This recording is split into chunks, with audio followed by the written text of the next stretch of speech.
Bonjour tout le monde, vous allez bien aujourd'hui? Je l'espère malgré le confinement qui continue à cause du COVID-19. Bien que rares pour nous, les menaces comme le COVID-19 font partie de la vie dans un monde déchu et nous les lisons souvent dans la Bible. Ésaïe 15 et 16 est un texte comme cela que j'ai lu récemment. C'est une prophétie de tragédie à venir sur les Moabites, les voisins d'Israël et de Juda à l'est. C'est une région de la Jordanie actuelle. Ils étaient souvent les ennemis d'Israël et de Juda. À cette époque, cependant, Moab était un allié potentiel de Juda contre les Assyriens qui les menaçaient.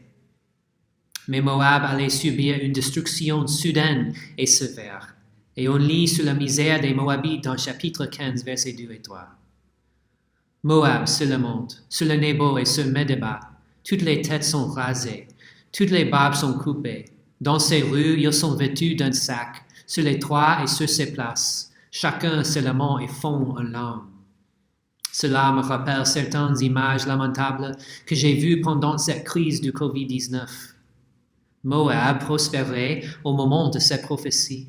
Mais chapitre 15, verset 6 nous dit « Les eaux de Nemrim sont taries, l'herbe est desséchée, le gazon est détruit, la verdure n'est plus. » Et chapitre 16, verset 10 dit « La joie et l'allégresse sont disparues du verger.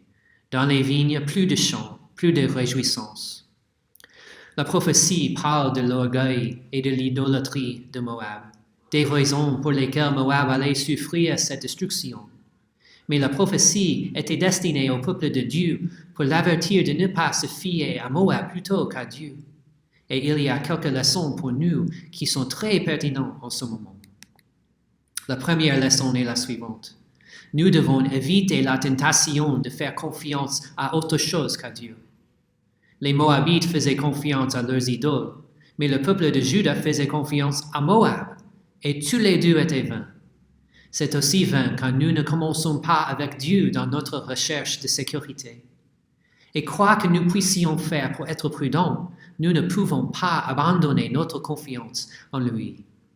Une deuxième leçon est que nous devons faire preuve de compassion envers ceux qui souffrent dans les tragédies qui nous entourent.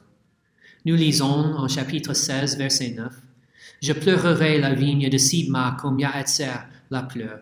Je t'abreuverai de mes larmes, Eshbon, Eluale. » Et en chapitre 16, verset 11, « Mes entrailles frémissent pour Moab comme une harpe et mon cœur pour Kir-Aretz. » Comme Ésaïe, nous devons ressentir les souffrances des autres, prier pour eux et les aider quand c'est possible.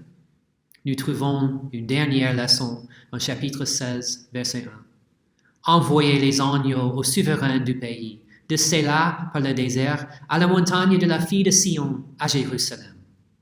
Et verset 5 dit, le trône s'affermira par la bienveillance. Celui siégera avec fidélité dans la tente de David, un juge soucieux du droit et prompt à la justice.